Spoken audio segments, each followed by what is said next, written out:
Today we uncover a phenomenon that silences even skeptics. Eldridge Bay hides the Lantern Man, a spectral guide in the midnight fog who leads wanderers to vanish forever. What starts as curiosity ends in unspoken dread. You will remember this. The ferry's engine coughs into silence as I step onto the weathered dock, my boots thudding against salt-crusted planks that yield like reluctant confessions. Midnight fog rolls in from the marsh, thick as unspun wool, wrapping the coastal town in its damp embrace. I'm Marin Cole, and this is where the Lantern Man lives in whispers. My next documentary, a dissection of folklore into something rational, something I can frame for my channel. Fear as narrative device. That's the angle. I'll interview the locals, capture the myths, edit out the hysteria. Simple. The air presses close, heavy with brine and something sharper, like breath held too long. Narrow cobblestone streets vanish into the mist ahead, flanked by sagging lamplights that flicker like dying embers. No one greets me. The town feels emptied, as if its pulse has retreated into the shadows. I shoulder my camera bag, the weight grounding me, and switch on the recorder clipped to my collar. Arrival in Eldridge Bay, I murmur, voice steady, clinical. Fog density at maximum. Atmosphere primed for Lantern Man sightings. Objective. Document the myth's psychological roots, separate fact from collective delusion. But as I walk, the fog stirs. Not wind, but a subtle hum, like distant voices overlapping in the haze. It clings to my skin, cool tendrils seeping through my coat, awakening a prickle at the nape of my neck. The silence isn't empty. It's listening, amplifying my footsteps into echoes that bounce back sharper, accusatory. I pause at the edge of the first alley, peering into the murk where a single gaslight blooms faintly, casting long, wavering shadows. Is that a sweep of light? No. Just the fog playing tricks, refracting the glow into fleeting shapes. Curiosity pulls me forward, but now it frays at the edges, laced with an unease I can't quite name. The marsh beyond the town whispers back. Soft, insistent murmurs that sound almost like words, curling around my resolve. What if the stories here aren't content to be observed? What if they demand more than my lens can capture? I grip the recorder tighter, forcing a note of detachment. Initial impressions. Oppressive quietude. Potential for auditory hallucinations. Yet my pulse quickens. The fog's embrace no longer neutral, but intimate, as if the town knows I'm here, and it's waiting for me to listen properly. Later that evening, the parlor door creaked open like a sigh held too long, and Mrs. Venn's hand, veined and steady, guided me inside. The air inside was thick with the scent of chamomile and salt, a warmth that pressed against the chill seeping from the fog outside.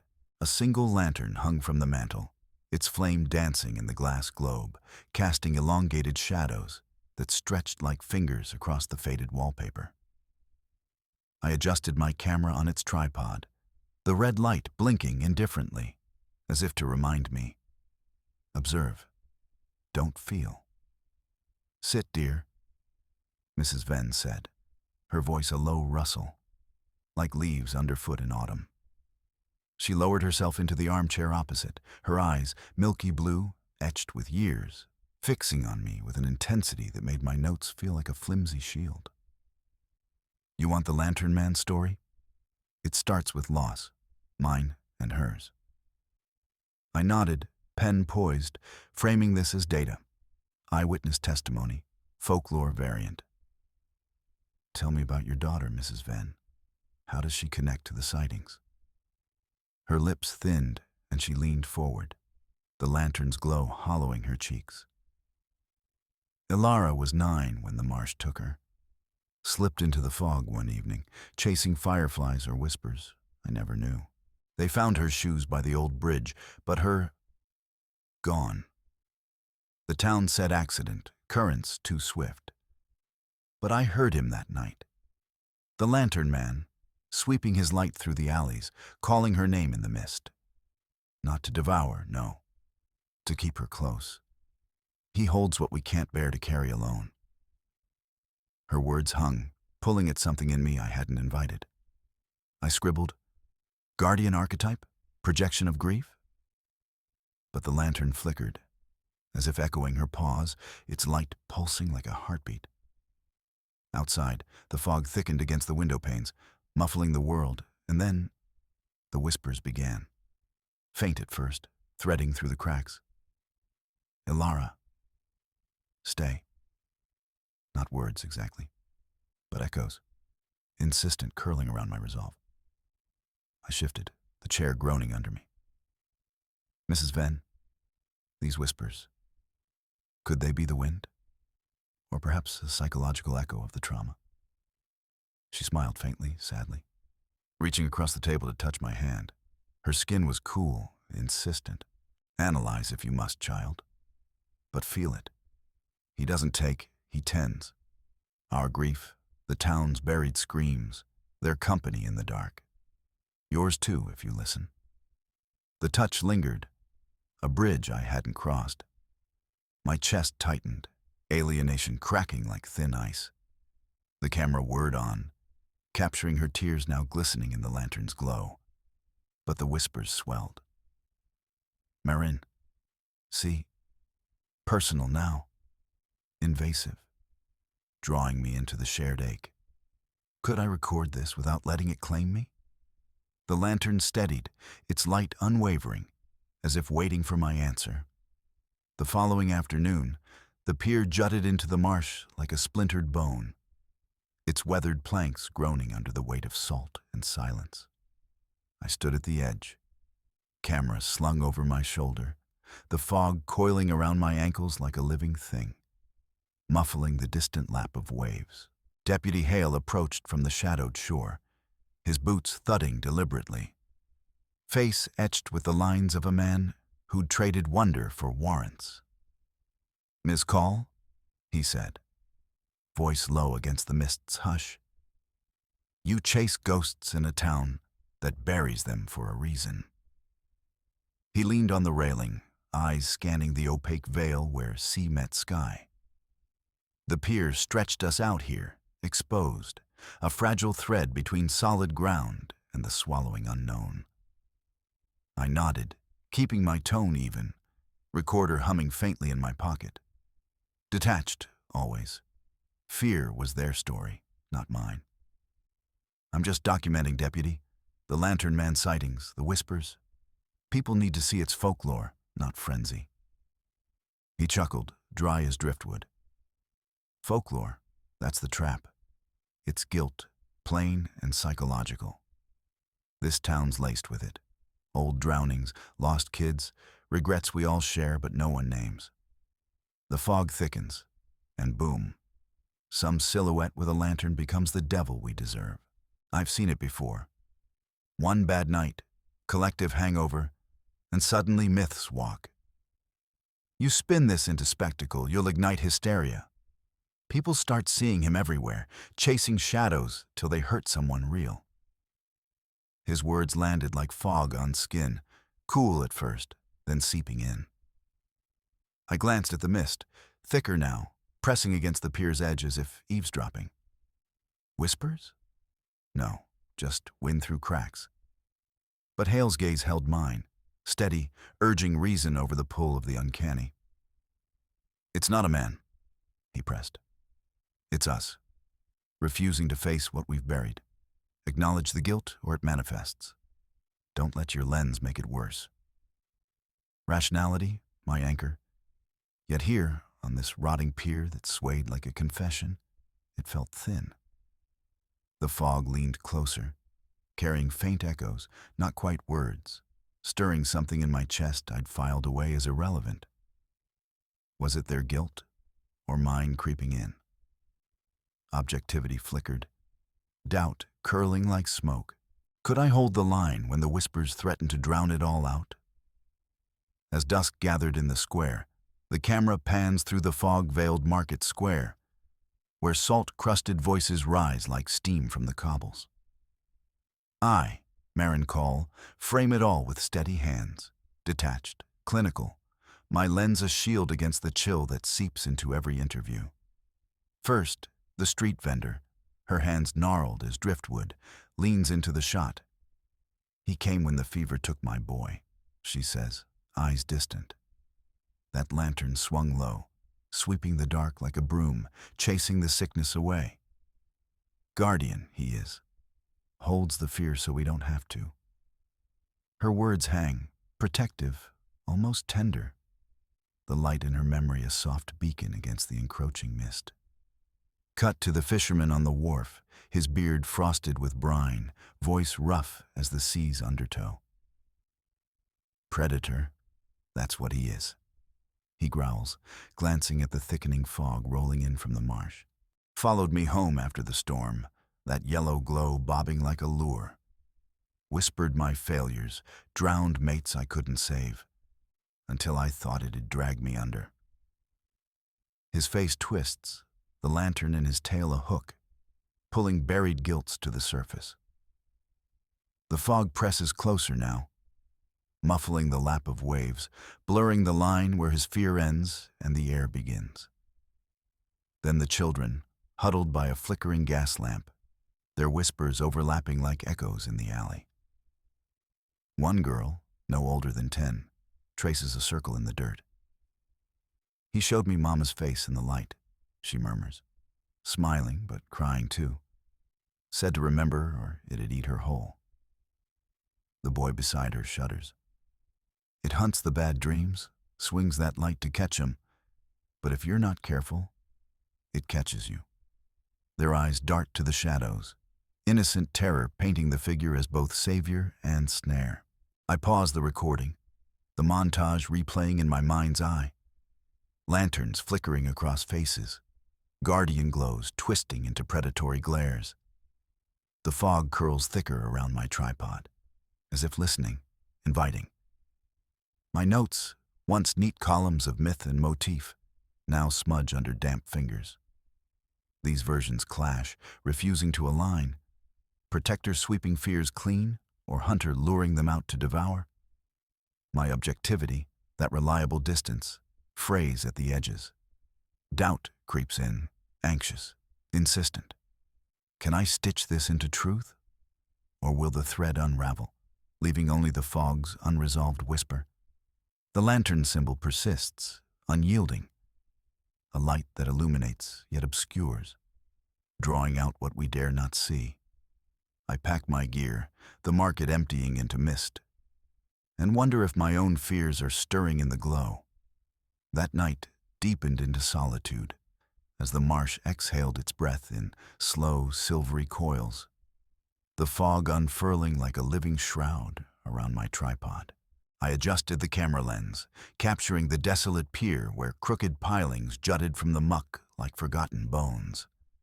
Alone out here, the world narrowed to the hum of my recorder and the distant, rhythmic slap of water against wood.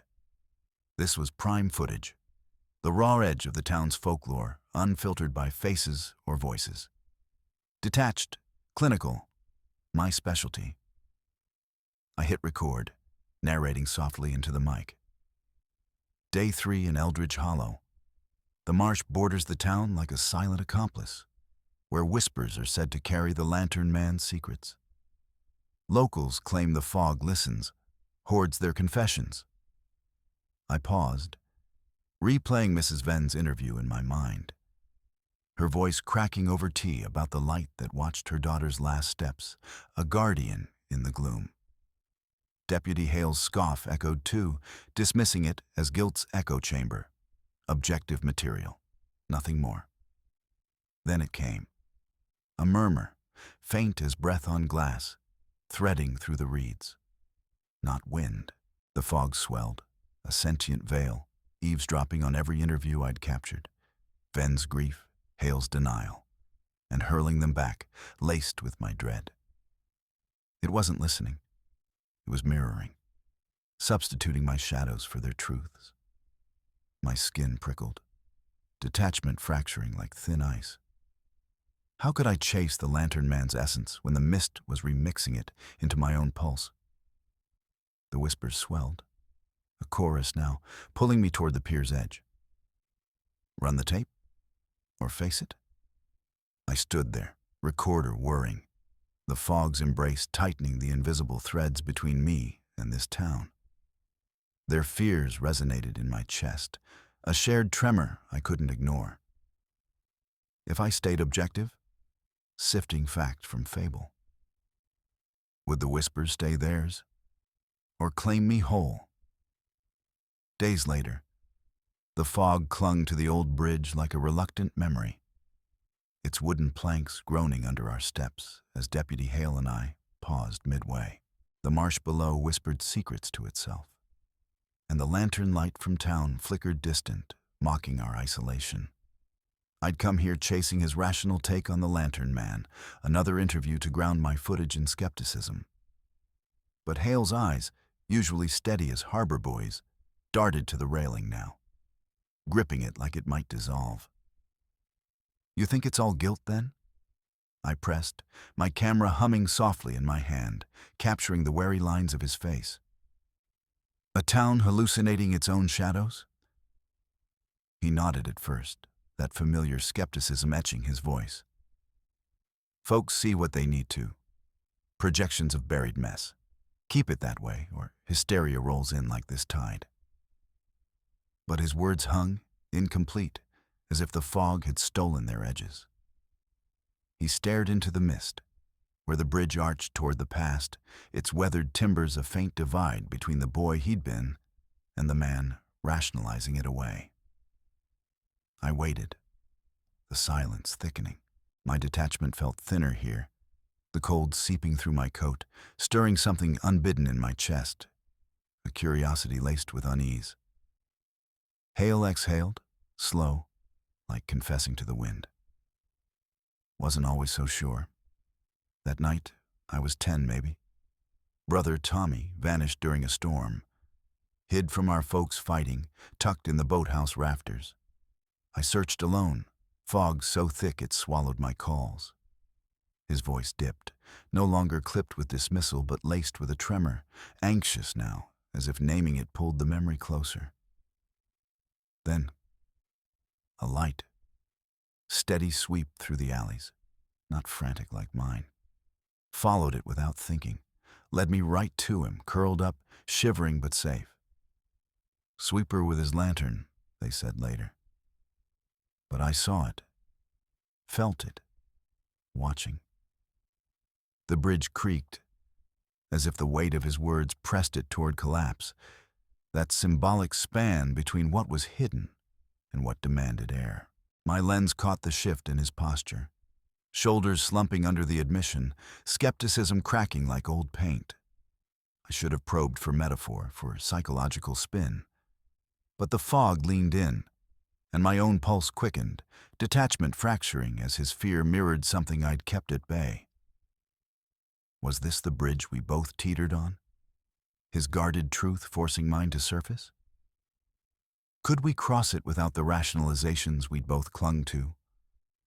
Or would the mist claim us mid-stride? In the deepening twilight on that same bridge, the old bridge arched like a forgotten spine over the marsh, its wooden planks slick with fog that clung like a living shroud. Marin gripped the railing, her camera slung heavy against her chest, the lens fogged as if breathing. Deputy Hale stood midway, his silhouette blurred, voice low and fraying at the edges as he spoke of that night. The lantern man's glow pulling him through the mist to his brother's body, twisted in the reeds. Shame's what it left me, he murmured, eyes fixed on the swirling white below. Not the light, the silence after. The words snagged in her throat, but it was the fog that stirred it. A thick tendril coiling up from the water, sucking the air into a hush that pressed against her ears. The world narrowed. No birds, no creak of boats. Just the marsh's wet gulp and her own pulse thudding like a trapped thing. Anxiety bloomed first, sharp in her chest, as the bridge seemed to tilt, planks groaning under an invisible weight. She tried to focus the shot. Objective, always objective. But her hands trembled, the viewfinder blurring into memory. There she was, small again, knees drawn to chin in the dim corner of her childhood room, the door sealed by her own sealed lips. Outside, the storm raged, but inside, silence devoured everything. The crash of her parents' voices earlier, the unspoken fracture that followed. Panic had risen then, hot and wordless, a tide pulling her under until she could only watch, detached, as fear drowned the sound. No cry escaped. Silence was her armor, brittle and cold. Now, on the bridge, it cracked. The fog whispered her name, not in words, but in the echo of that old hush, the marsh's suck mirroring the void in her chest. Her breath hitched, body remembering what her mind had filed away. The weight of unvoiced dread, how it isolated, how it lingered like damp rot. Hale turned, his face softening in the mist, tenderness in the lines around his eyes as he reached out. Not to steady her, but to share the tremor. "It's okay to hear it," he said quietly. The bridge no longer dividing them, but spanning the gap. His vulnerability a mirror to hers. She didn't run. The fear settled, trembling into acknowledgement. A raw, pulsing thing that demanded voice. Could she hold it without fleeing? Let it bridge her isolation to his? The fog swirled thicker, the question hanging unanswered in the white. Under the cover of night, back on the weathered pier, the fog clings to my skin like a half-remembered dream, thick and insistent, as I hunch over the recorder on the weathered pier. My notes scatter across the damp wood. Mrs. Venn's voice, soft as marsh reeds, weaving the lantern man into a guardian of her daughter's ghost. Deputy Hale's clipped warnings, framing him as the town's unspoken guilt, a shadow born from buried sins. I try to thread them together, to splice the testimonies into a single coherent strand for the lens. But the words twist in my throat, mutating under the weight of my own pulse, erratic and quickening. Anxiety coils tighter, a vice around my ribs, as the whispers from the mist bleed into my microphone. Overlapping echoes of the townsfolk's fears, not just stories, but breaths I can almost taste. I lean closer to the camera, its red light a solitary eye in the gloom, and begin the monologue in a whisper that the fog seems to amplify. The lantern man doesn't chase flesh, I say, my voice fracturing like thin ice. He sweeps through the alleys, his light pulling at what we hide. The grief Mrs. Venn cradles like a vigil flame. The guilt Hale measures against the tide's relentless pull. The accounts tangle further in my mind. Her daughter's laughter lost to the waves, his brother's silhouette vanishing into the same fog that now presses against my back. I want to narrate it cleanly, objectively, but my hands tremble on the recorder, betraying me. The fear I've cataloged as folklore slithers inward, mutating into something personal, a tremor that blurs the line between observer and observed. A faint glow flickers at the edge of my vision. The lantern, not his, but mine, propped on the railing, its beam cutting a hesitant path through the mist. It wavers, drawing shadows that mimic the stories. Protective warmth for one, devouring chill for another. Their voices, Venn's reverent hush, Hale's grounded skepticism, seep into my words, smoothing the distance I've clung to. We're all adrift here, aren't we? The shared anxiety hums through the night, turning my solitary recording into a chorus, their unnamed dreads flowing into mine like tributaries to a swollen river. Yet as I speak, conscience stirs beneath the anxiety. a trembling awareness that naming it might bind us or unravel me. The fog leans in, expectant, and the lantern's light dances on the water, illuminating nothing certain. Can I voice the fear they, and I, refuse to name, before it consumes the thread entirely? As the whispers intensified, drawing me back toward confrontation, the fog clung to the old bridge like a living shroud, muffling the creak of weathered planks beneath my boots. I had come here alone, recorder clutched in my gloved hand, chasing the myth's elusive core. The air was thick, tasting of salt and unspoken regrets, pressing against my skin until detachment felt like the thinnest armor. Whispers slithered from the mist, fragments of Mrs. Venn's grief, Hale's buried confessions, the market's tangled rumors, coiling around me, unbidden. Then, the light pierced through. A lantern, its flame steady and golden, swaying gently as if stirred by an unseen breath. The figure emerged from the haze, hooded and silent, sweeping the beam in slow arcs that caught the edges of my face. Not a specter, but a man. Real enough to cast shadows on the railings, his form etched in fog-damp wool. He stopped mere feet away, the lantern held low, illuminating the cracks in the bridge like veins of exposed memory. You're the one who listens without hearing. His voice rasped, soft as the mist's caress, carrying the weight of 100 hushed nights. It wasn't accusation, but invitation, mirroring the town's dread back at me. The collective ache of lost daughters and silenced guilts. My pulse quickened. I fumbled for the record button, the device humming to life between us. Dry facts had brought me here. Sightings, testimonies. But now, in its glow, the lens turned inward. I stood frozen, observer by habit, cataloging the scene. The lantern's flicker dancing on his weathered hands, the fog parting just enough to reveal eyes that held no judgment, only reflection. "What do you seek?" he asked, stepping closer, the light warming my chilled fingers. Truth? Or the distance that keeps it at bay? The words hooked into me, pulling at the lie I'd clung to. That fear was theirs, not mine. A tremor started in my chest, spreading to my limbs as buried fragments surfaced. A childhood shadow on a rainy window, the hush of a house too quiet after loss.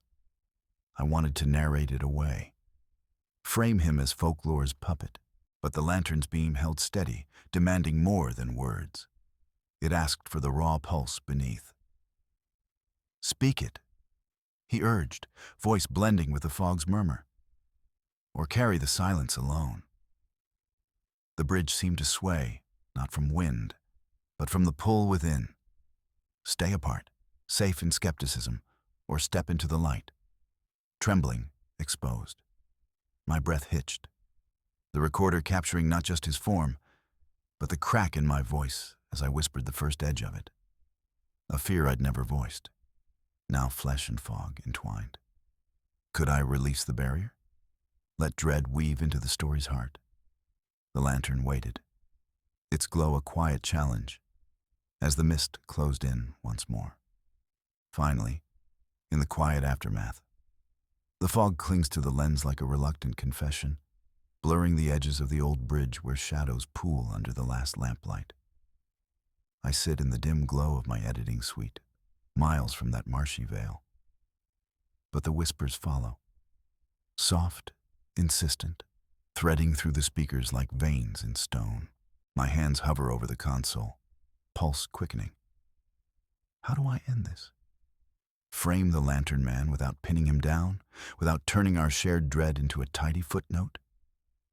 If I falter, this film dies cold, a sterile archive of ghosts that never touched me.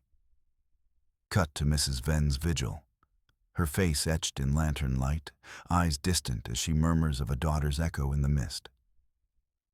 "He watches," she says, voice a fragile bridge between loss and solace.